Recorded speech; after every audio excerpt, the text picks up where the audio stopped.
We are going to talk about what I read in the last 24 hours for Dewey's 24-hour readathon. I had quite a large TBR for this readathon, as you may know if you watched it, and I made really decent progress on it. My goal this time around was to read for 16 whole hours out of the 24 hours. I missed that goal by about 30 minutes. I fell asleep about 45 to 30 minutes before the very end of the readathon. I just passed out. I couldn't do it anymore, which is fine. My body needed sleep. I needed to not ignore that, but I just missed my goal, but I read a ton. I read just about 2,000 pages, and I will talk to you about how my day went now. So I'm on the east coast of the U.S., so my start time was 8 a.m. I woke up at about 7:30 and got some breakfast and got my things all together, and I started off by reading The Killing Joke by Alan Moore and Brian Boland. So this is the kind of Joker origin story as far as Batman goes. It's really short. It's about 64 pages. And I liked kicking off the readathon with a graphic novel because it kind of let my eyes wake up, and it was a quick read and set the pace for the rest of the day. I ended up giving this 3 out of 5 stars, and I'll talk about it in my next comics review video. Then I started bouncing back and forth between a few things, so I'm not really sure the order in which these things are read, but this is what I finished throughout the rest of the day. I read Adrienne Rich's The Dream of a Common Language, which is a collection of poems she wrote from 1974 to 1977.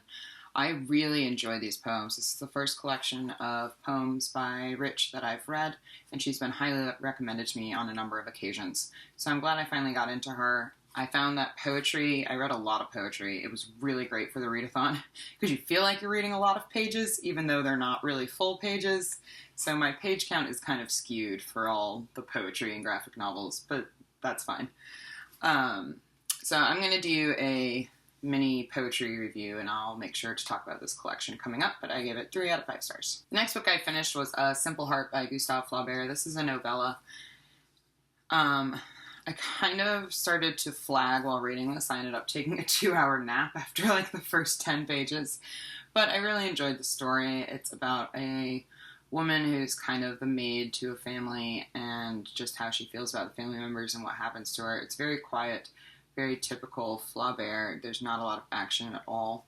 And I gave this 3 out of 5 stars. Then I finished another collection of poetry. It was John Berryman's 77 Dream Songs. I really didn't like this. I had no idea what I was getting into with this, is the first problem. And apparently this is supposed to be like one long poem that has never been finished.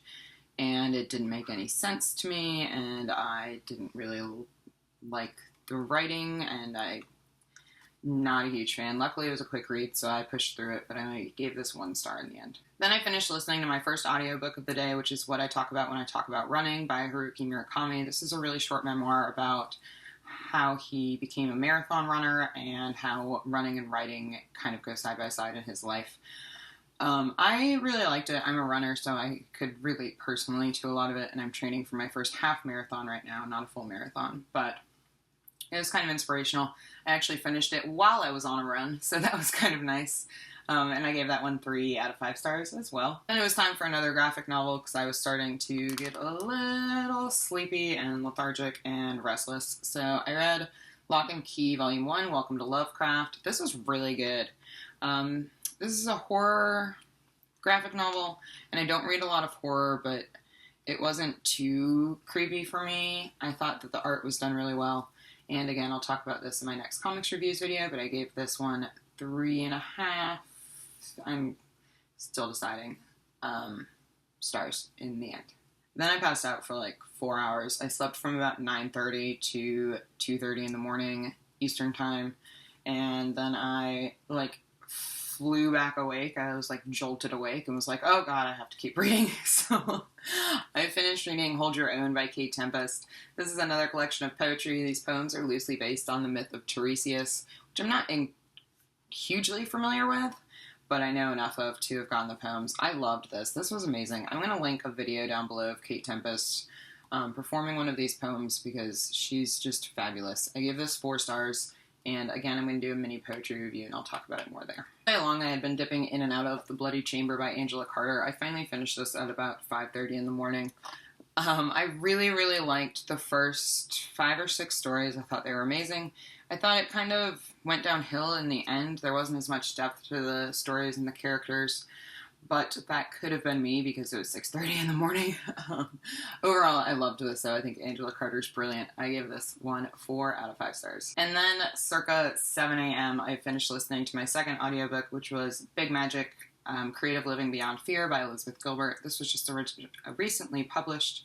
I've not read any of her other work. I didn't read Eat, Pray, Love or The Signature of All Things.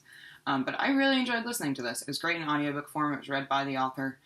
And I really liked her take on kind of creativity and how we should engage with our creativity and our creative side. And it was good. I highly recommend it for creative types if you are interested. And I gave that one 3.5, 4 stars. I don't know. The ratings got really blurry in the wee hours of the morning. And then I got about halfway through Odyssey Volume 1, Off to Far Ithaca? Is that what it is? I think so. By Matt Fraction and Christian Ward. This is a retelling of the Odyssey, but it's kind of a sci-fi take on it and also a feminist take on it. It's really interesting, and I'm not done with it yet, so I can't say much else. Yeah, I got like almost halfway through, and then I passed out about 30 minutes before the end of the readathon. I have never before fallen asleep while reading a graphic novel. They usually keep me really engaged because you have to keep turning the page. You know, there's not enough time to fall asleep on a page. But no, I was done. I had to tap out. So maybe I'll finish this today. Maybe I won't read anything today because I read a lot yesterday. We'll see. So yes, those are all the things I read. Like I said, I didn't get to everything on my TBR, but I got to a lot of it, and I'm really pleased with how I did. I had a lot of fun, I ate a lot of snacks, and a lot of pizza, and I had a great time over on Twitter.